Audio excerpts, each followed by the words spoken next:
Furthermore, I can assure you, if you entrust the mortal to House Dimitrescu, my daughters and... Resident Evil 7 brought a lot of hope back to the series.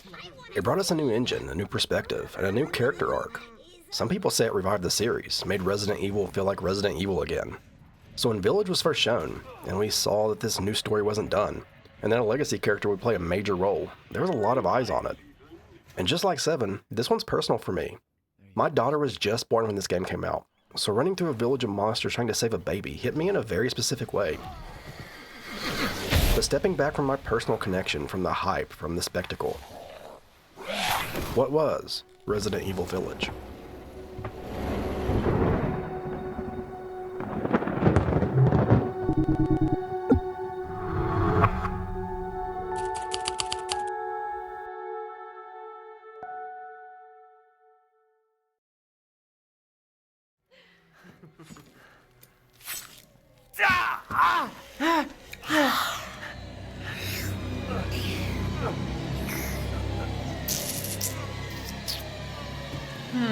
When we talk about Village, the first thing that really stands out to me is when it actually started. This game was already being worked on around August of 2016. That's about 6 months before RE7 even came out. So while everyone was still waiting to see if first person in a mainline Resident Evil would even work, Capcom was already building the next one. That's pretty wild when you think about it. They were already moving forward with Ethan and building on that direction before they even knew if people would be into it. To me, that really says this wasn't some quick follow-up after 7 did well. This was part of a bigger plan. They had already decided this story was going to continue.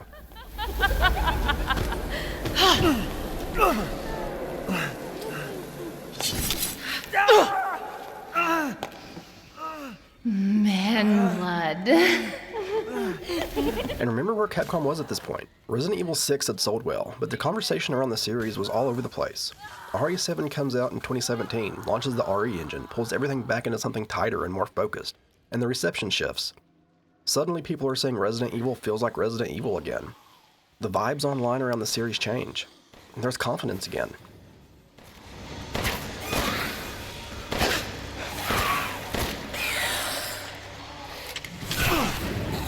Then the RE2 remake hits in 2019. That's important here because RE2 proved Capcom could modernize the classics and do it well. It ran smooth, it looked amazing. The RE engine was stable, efficient, and it became the backbone of everything they were building. By the time Village was gearing up for release, Capcom wasn't trying to prove they can still make Resident Evil. They already did that twice in a row. 3 if you count the RE3 remake, but we'll talk about that one in a later video.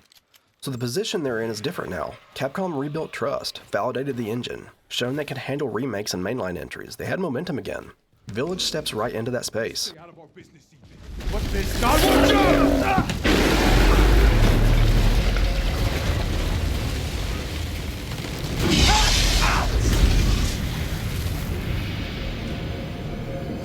The team grew attached to Ethan during development of RE7. They wanted to finish the story, but they didn't want to just copy RE7 again. They started looking at Resident Evil 4 during development.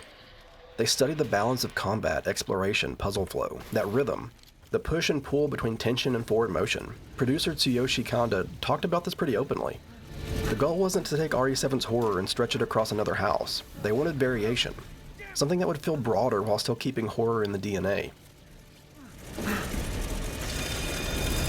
Shit!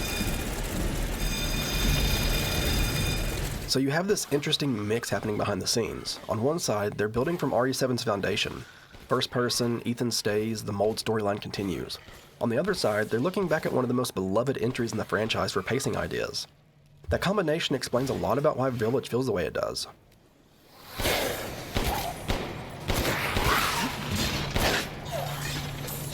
Like I just mentioned, this was being developed before 7 even came out.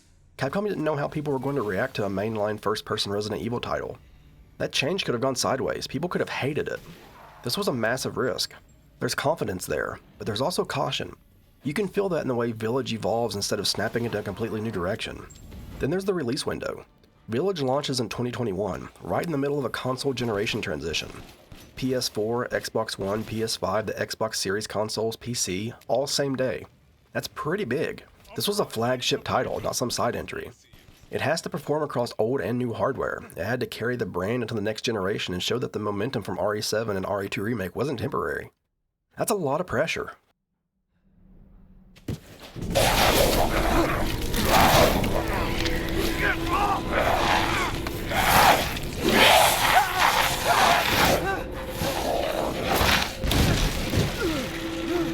under all of that, Ethan's story is still the spine. Village was built as a direct continuation.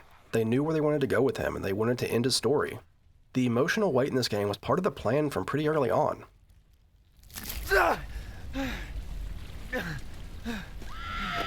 There's even been some talk that early concepts of Village might have started as something closer to a Revelations project before evolving into the 8th mainline game. That's not officially confirmed, but it does show Capcom could have been experimenting internally. The direction might not have initially been locked. They were testing ideas, prototyping, moving pieces around. Which makes sense, because the franchise at this point was flexible. It wasn't fragile anymore. So when you zoom out and really look at it, Village comes from a very specific moment in time. Capcom had steadied the series, rebuilt trust, validated their new engine, proven they could modernize old entries and create new ones. They had a protagonist whose story wasn't finished, and they had a fan base watching very closely to see what the next steps would be. Village exists inside of momentum, and that's important because when a studio builds from stability instead of desperation, the choices feel different, the scope feels intentional, and the risks feel calculated. Resident Evil Village exists because Resident Evil 7 worked, and because they wanted to finish the most tragic story in the series.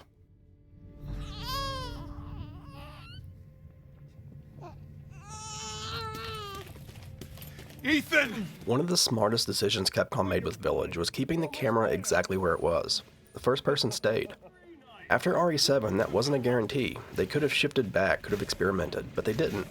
They kept you right inside Ethan's head. And I already went really deep into what that does for horror in the Resident Evil 7 video, how it pulls you into the space, removes that distance between you and what's happening, and how you're not watching a character move through a horrible situation, you're moving through it. So I won't rehash all that here, but it matters that they kept it. Capcom has said pretty clearly that they stuck with first person because of immersion. It worked. Players responded to it. It made the world feel closer and more natural. So instead of treating it like a one-time shift, they treated it like the new foundation. And that continuity changes how Village feels. I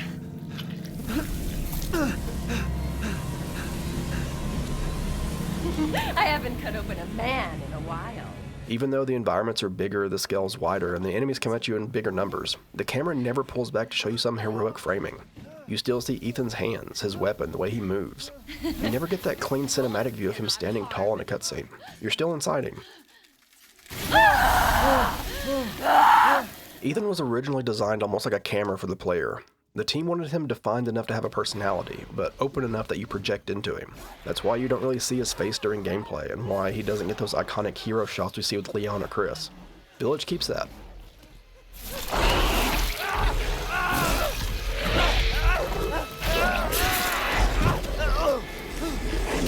Even later, when third person shows up in DLC, the core game was built around first person. The level design, the item placement, the enemy encounters, they're all shaped around seeing through Ethan's eyes. The third person mode feels like an alternate way to experience it. First person is still the intended lens for this. And that's important. It's all right, Rose. It's all right.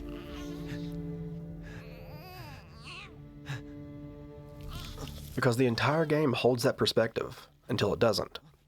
There's a point at the end of the game where the camera finally pulls back. You still don't see his face clearly. They keep that consistent. But you see him drop to his knees holding his baby. Tired. Ethan! You see him trying to move with Chris while his body's just failing. For just a brief moment, he's framed like a character instead of just a viewpoint. There's a bomb in that thing that'll blow this whole village sky high. And it hits differently because the game has refused to do that the entire time. Then when he makes the choice, he knows he's not going home, not going to see Mia again or watch his baby grow up. It shifts back to first person. Goodbye, Rosemary. You're looking through his eyes again when he triggers the bomb. You don't watch him sacrifice himself from a safe cinematic distance. You experience those final seconds from his eyes, and then the screen goes black.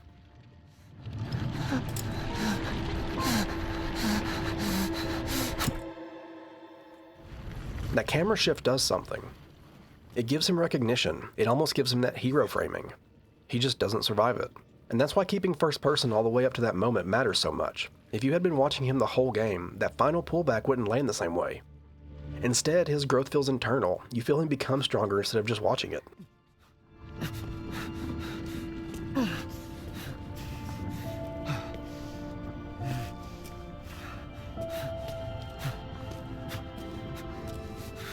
When you first step into the village, the biggest difference from RE7 is pretty obvious.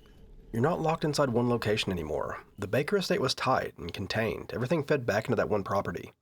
Village spreads out. You're walking through an open area. You can see rooftops in the distance. There are buildings you can enter now and others that clearly matter but you can't touch yet. You catch glimpses of areas you know you'll come back to. And that changes how you move through the game. The village becomes the center of the entire experience. It's not just a starting area. You leave to deal with each lord, then you return. And when you do, it never feels exactly the same as when you left. Something has opened up or shifted, or you found a new item that lets you go deeper. Over time, you start recognizing where you are without even checking the map. You know which house had that drawer you were needing a lockpick for, how to get back to the locked house you seen 3 hours ago, and you start thinking in shortcuts. That familiarity kind of creeps in, like memorizing the Baker estate, or the Spencer mansion, or even the RPD. And familiarity in a horror space is dangerous. When you think you understand a place, you move through it differently. You stop scanning every angle, you relax just a little bit. Then the game pushes back.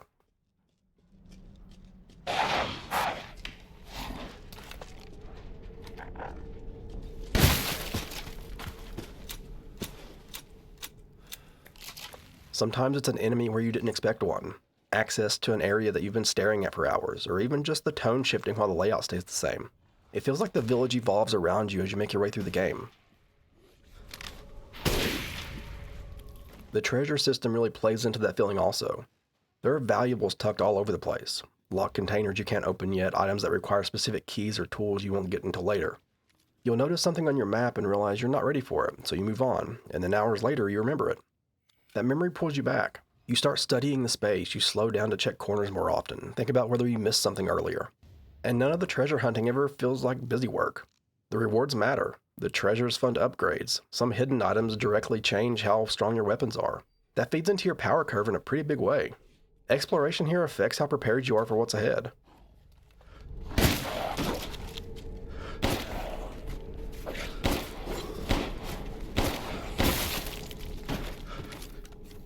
And then there's Duke. On the surface, he's just a merchant. He sells weapons, ammo, upgrades, buys treasure you found, and he also cooks you meals from animals you hunt throughout the game, which permanently increase your stats. But another thing he does is controls the pacing. He becomes a constant in the middle of everything else going on. After a chaotic fight or a stressful section, you end up back in front of him and things slow down. You'll sell what you found, upgrade something. You sit there for a second and think about what's next. Even the way he talks feels kind of steady. He's not frantic. He's not reacting to the chaos. He's just there. Now this is something to splurge on. There's definitely some RE4 merchant energy in him. You can feel that influence, but the Duke feels more tied into the flow of the game. You keep running into him because the village keeps pulling you back. Welcome, Ethan. And the village itself feels like people actually live there. You see homes that were abandoned in a hurry, meals left sitting out, notes from villagers trying to make sense of what's happening. Barricades thrown together that clearly didn't hold, and religious symbols carved into walls and doors. It really feels like something went wrong here a while before you arrived. And because you come back to this place over and over, those details stick with you. You're walking through the same streets again later, noticing things you didn't pay attention to the first time. You start to know the space, and once you know it, you start to feel when something's off. That's where the dread comes from coming back to a place you recognize and realizing it doesn't feel the same. That's why the village works.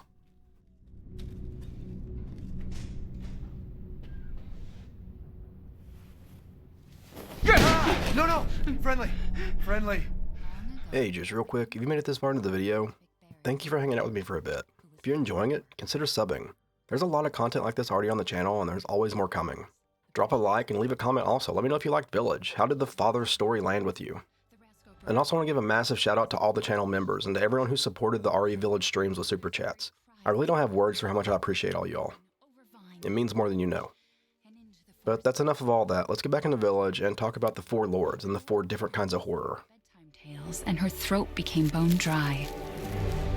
Then the Bat Lord appeared. He greeted her warmly and bit his own wing. "Come, child, quench your thirst," he said. Once you understand the village as the center, the next thing that really defines the game is how it breaks itself into chapters. Capcom has talked about this pretty openly. They knew they wanted variety. They've even described it like a theme park of horror. Different styles, tones, different flavors, all anchored to specific characters. They wanted variation, something that could reach a wider group of players while still keeping the survival horror base intact. So instead of one sustained mood the whole way through, Village splits itself into 4 major sections, 4 lords, 4 completely different interpretations of what horror can feel like. And it's very intentional.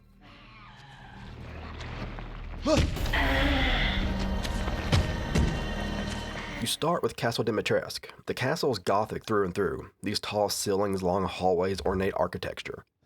It leans into that classic European horror atmosphere. You feel like you're wandering through something old and powerful. Lady Dimitrescu herself becomes this looming presence. She stalks you, she forces you to route differently. You can hear her footsteps, you can hear doors slam somewhere in the castle. There's a constant awareness that she could come around a corner at any moment. It's pursuit-based tension, pressure, it's elegance mixed with violence. And you can tell the dev team started with a strong concept there. They've talked about how they push ideas really far early in development, and then dial them into something that works for the game. The castle feels like that. It's bold, stylized, it really commits.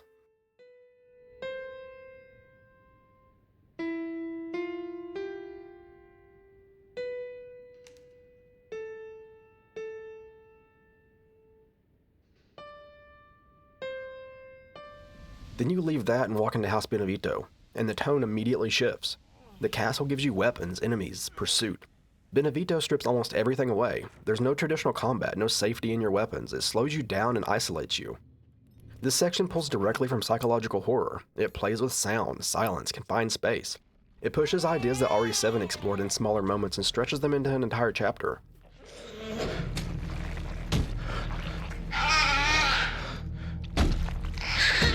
Internally, some of the team even said they considered Benevito one of the scariest parts of the game.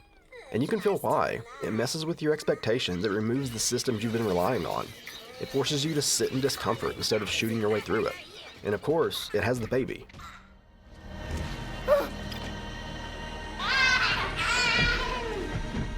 It's quiet in a way the castle wasn't. Then you move into Moreau's territory, and the tone shifts again. Moreau is tragic and repulsive at the same time. His entire area feels damp and unstable. You're moving through these nasty, waterlogged spaces, flooded buildings. There's this sense of rot everywhere. He isn't imposing like Lady D, and he isn't quiet and psychological like Benevito. He's pitiful and disgusting. Miranda sent you to slow me down? You're pathetic.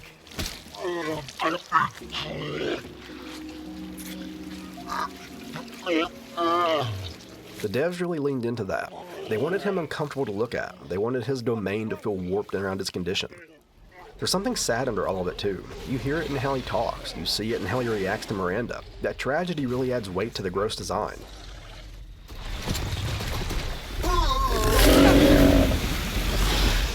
Then finally there's Heisenberg, and the scale widens again.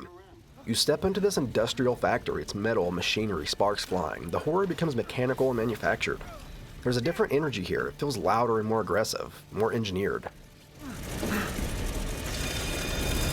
Shit! Heisenberg himself carries that tone also. He's sarcastic, confident, angry. His entire area reflects that personality. It's controlled chaos. There's moving parts, assembly lines, experiments stacked in rows. Each lord's sections feel shaped around who they are. Capcom has said the houses were built around the characters. They wanted each area to support a different kind of horror. And from my perspective, that makes it all feel super memorable. You don't forget the baby at House Benevito, the first time Lady D starts chasing you. How gross everything with Moreau was, and you don't forget the almost Frankenstein energy at the factory. The game keeps changing the flavor, so you never settle into one rhythm for too long. At the same time, that segmentation does create tension in the overall cohesion of everything. Because each area is so distinct, once you finish one, you're kind of done with that style. You move on. The castle doesn't bleed into Benevito. Benevito doesn't linger into Moreau. They feel self-contained. For some people, that freshness keeps the experience exciting the whole way through. I really enjoyed it. For others, it can feel like jumping between subgenres instead of sitting in one sustained mood. That's the trade-off of this structure.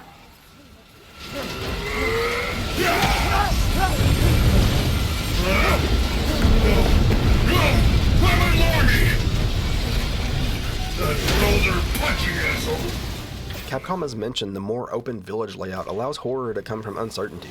You're not always sure what's out there. And they intentionally ease tension at times with quieter moments, save rooms, and returns to the hub. So the tonal shifts are built into pacing. Big spike, reset, different spike, reset again. The game breathes between nightmares. And because it's framed almost like a chapter in a book, it carries that storybook fairy tale feeling all the way through. You walk into one nightmare, you survive it, you turn the page, and the next one feels completely different. Village plays like a storybook where every chapter has its own nightmare. And you try to take it away from me. I will take what is due. So let's actually talk about what's going on with the story. Village takes place 3 years after RE7. Ethan and Mia are living somewhere in Europe under protection. They have a baby now, Rose. Things look normal, the kind of normal you fight for after everything that happened in Louisiana. And then Chris Redfield shows up. He shoots Mia in front of Ethan, multiple times with no hesitation. And the team grabs Rose, restrains Ethan, and they're all loaded up into a transport.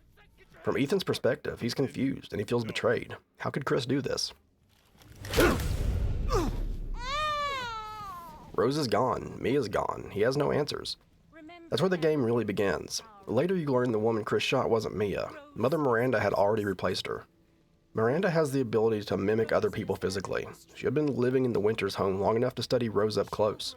Chris had intel that Miranda was active, and he knew something was wrong with Mia, and he acted on that. He just didn't realize Miranda had already infiltrated the family that deeply.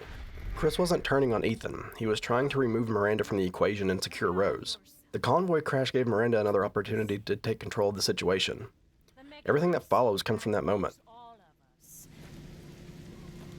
However, she will be reborn as my daughter. She's my child, not yours.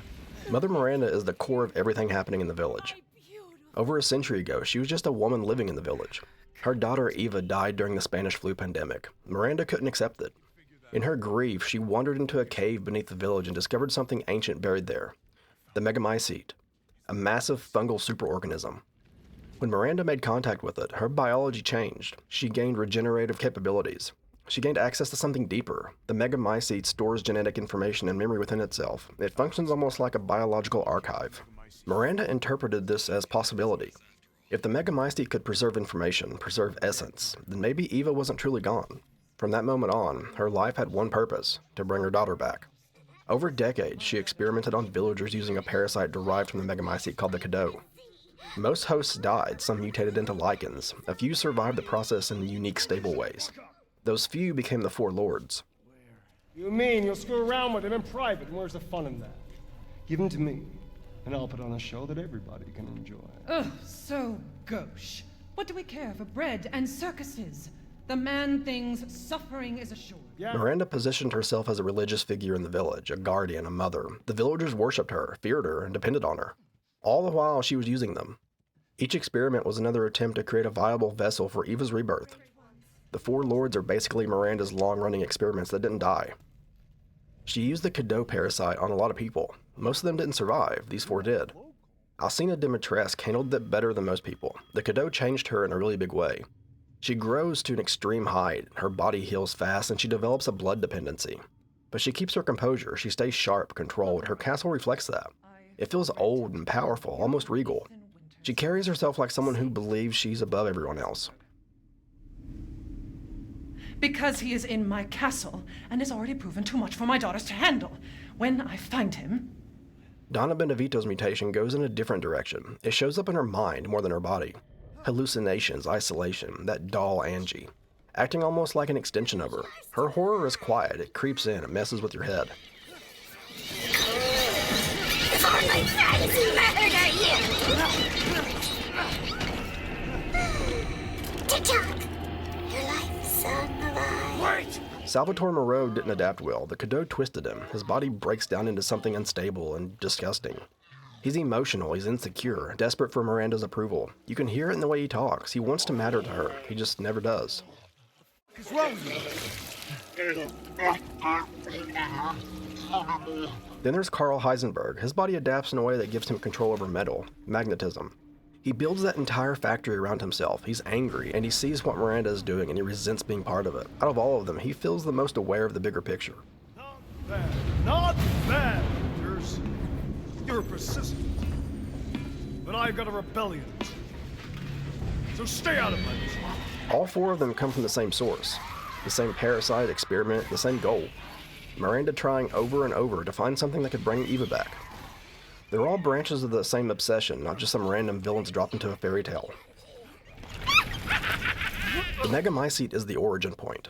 It's ancient, it's biological, it stores data, memory, and genetic structure. It can reconstruct and reshape hosts. The mold from Resident Evil 7 traces back to this. Evelyn was engineered from research built on Miranda's work. The Baker incident connects directly to this larger fungal network. And that leads to Ethan.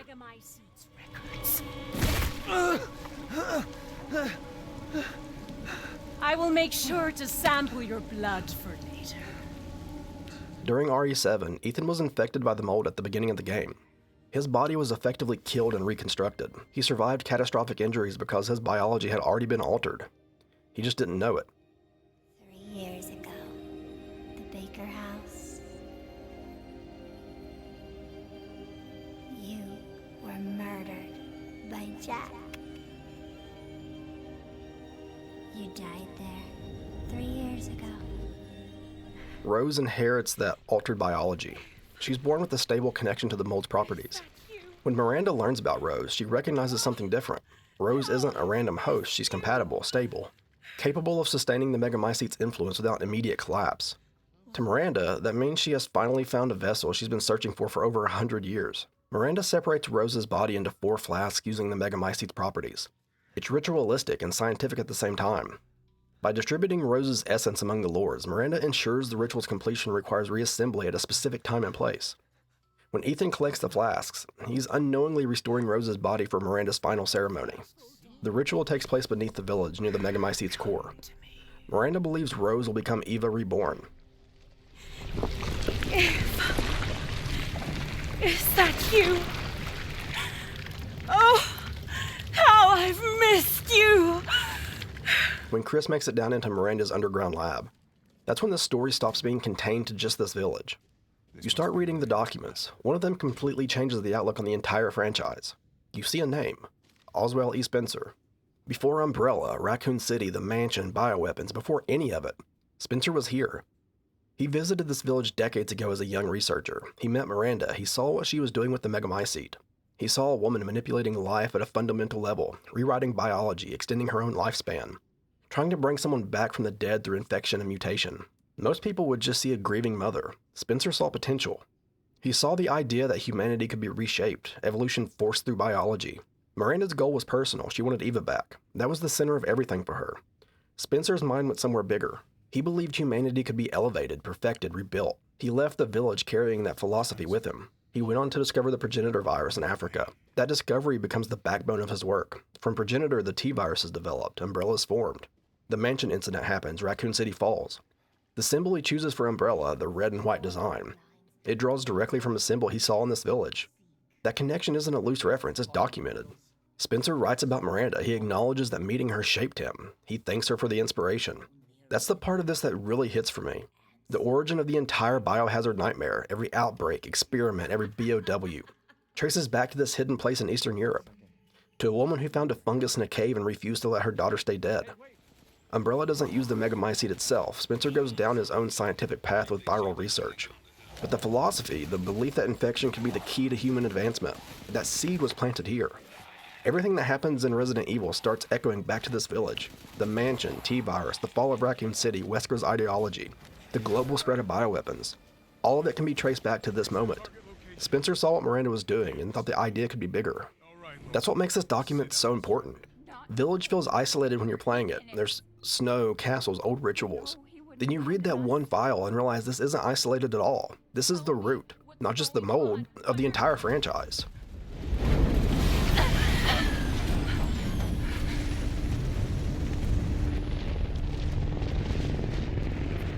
Miranda begins the ritual using Rose's reconstructed body. After Ethan reassembles the flasks, she takes Rose to the ceremony site. This is the moment she's been building toward for over 100 years. For a second, it looks like it worked. She believes Eva has finally come back to her. Then she realizes Rose is still Rose. The consciousness didn't overwrite. The transfer doesn't take. The vessel rejects it. And you can see it hit her. A century of obsession just collapses in front of her. I will take what is due. She pushes harder, draws more power from the Megamycete during the fight. Her form starts shifting more violently, less controlled. She's pulling energy from the same fungal network that's already being destabilized. Because underneath all of this, Chris has planted explosives around the Megamycete's root. That organism is what keeps Miranda alive. It's what sustains her regeneration. It's what allowed her to live for over a century. When it starts collapsing, she starts collapsing. By the time Ethan defeats her, the connection that's been holding her together is failing. Her body begins breaking down because the source feeding it is dying.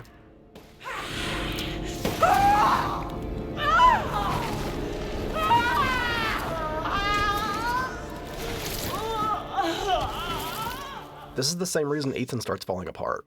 Now that the Megamycete, the root of everything, is being destroyed, that connection is shutting down. You see it happen. His hand starts to calcify. His body begins to harden and crumble the same way mold constructs do when they lose their link. He understands what that means.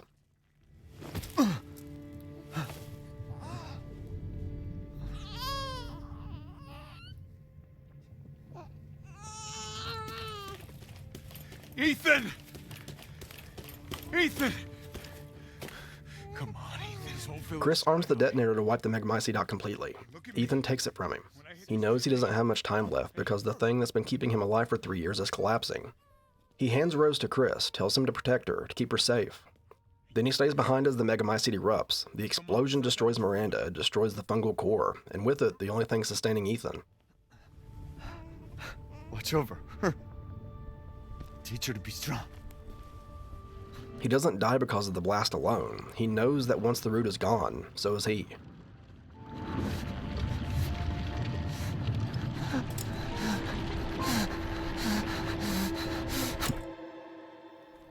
Village presents itself like a dark fairy tale.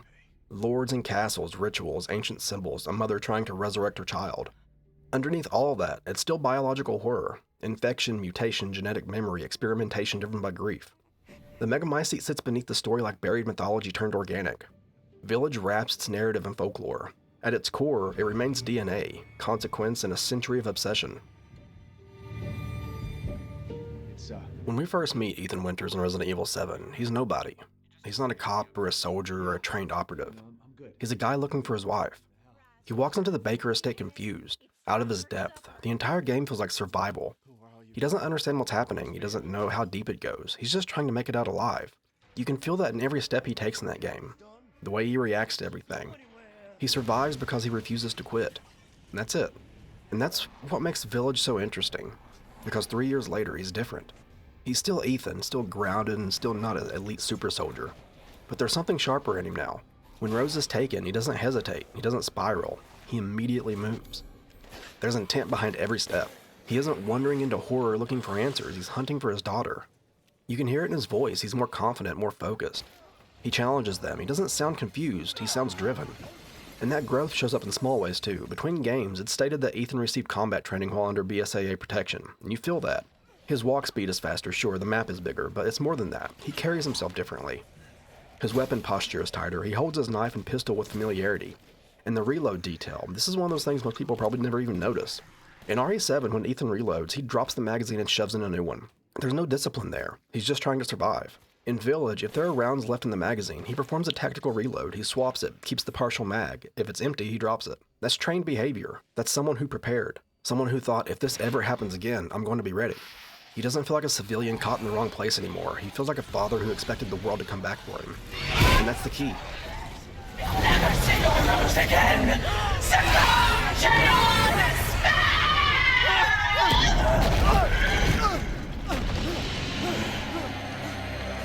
Ethan isn't the strongest character in the series, not the most skilled, doesn't have the legacy presence of Chris or Leon. But he's the most human. Because everything he does in Village is centered on one thing. Rose. He walks into that village alone. He fights through Lycans, Lords, Miranda herself. It's not his duty, it's not because he was ordered to or because he believes in some larger mission. It's because his daughter's there. And then the game pulls the floor out from under you. You learn that Ethan has been molded since Louisiana, that he died in that house and was reconstructed without even knowing it. That every injury he survived came from that altered biology. That reframes RE7 entirely. All those moments where he reattached limbs, where he kept getting back up, where he endured things that just didn't make sense. It wasn't just some really strong healing goo. He was already dead. And Village never treats that like a twist for shock value. It treats it like inevitability. When Miranda rips his heart out, that should have been the end. He keeps moving because the mold is still sustaining him. When the Megamycete starts collapsing, his body begins to calcify. When his body is literally falling apart, he doesn't panic. That's the part that sticks with me. He doesn't bargain or ask for a miracle. He hands Rose to Chris, tells him to protect her, and he stays behind. There's no grand speech or dramatic declaration, just acceptance. He sets out the detonator knowing that once the Megamycete is gone, the thing keeping him alive is gone too. That's not a soldier's sacrifice. That's a father's. And that's why it hits me the way it does. Ethan starts this arc as a guy in over his head looking for his wife. He ends it as a man who walks into certain death so his daughter gets to grow up.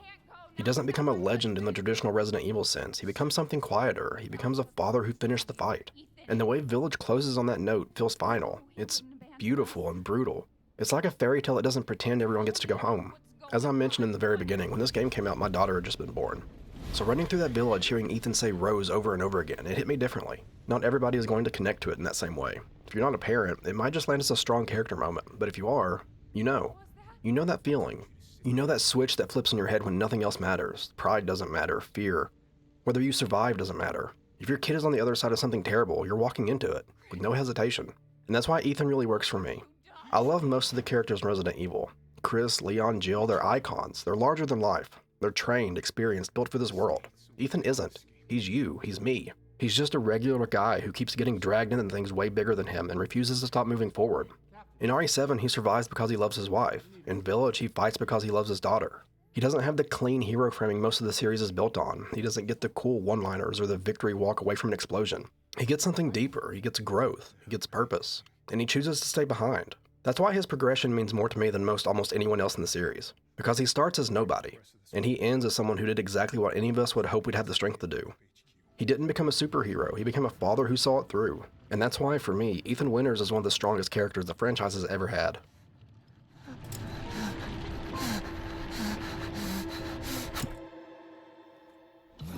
Coming out of Ethan's story, you kind of have to zoom out, because however you personally feel about the game, it hit.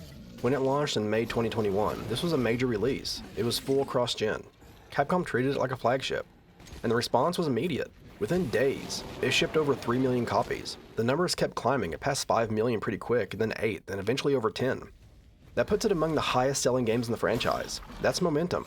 Reviews were strong across the board. It pulled high scores from most outlets and went on to win Ultimate Game of the Year at the Golden Joystick Awards. For a horror game that leans into castles, dolls, fish monsters, and industrial body horror, that kind of recognition says a lot. But the real impact showed up in the conversation around it. Before the game even released, Lady Dimitrescu became a cultural moment. One trailer dropped and suddenly the internet went crazy. Capcom even had to confirm her height because people were asking non-stop. She trended everywhere, the memes exploded, fan art flooded everywhere. Resident Evil was in the mainstream conversation again in a very visible way, and once people actually played it, Village gave them images that stuck. The castle, the Benevito baby, the flooded Maru section, Heisenberg's factory, the Duke, the flasks in the altar, the snow-covered village itself. Even people who never finished the game recognized those moments. And at the same time, Village sparked debate. A lot of people loved the variety. They enjoyed how each lord felt distinct. They liked that the tone shifted and kept them adjusting. The scale felt bigger and the adventure felt broader. Others preferred the sustained tension of RE7. They connected more with the tight, suffocating focus of the Baker estate. Village's segmented structure felt more episodic to them.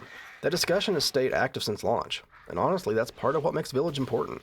It showed how flexible modern Resident Evil can be. First-person perspective can hold a larger world. Merchant systems can live inside that perspective. Gothic horror, psychological horror, grotesque body horror, industrial sci-fi horror, all inside one mainline entry. And the franchise absorbs it. Village also closed a character arc in a way Resident Evil rarely does. Ethan's story reaches a clear end. That gave the series something solid and final inside a franchise that often keeps characters in rotation. At the same time, the doors stay open. Rose survives. Her abilities remain part of the world. There's post-credit scenes that teases where things could go.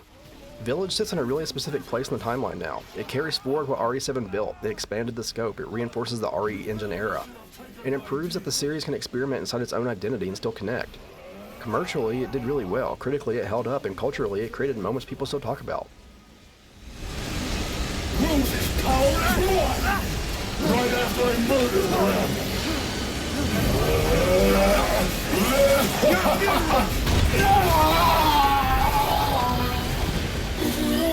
If you've made it all the way to the end of the video, seriously thank you.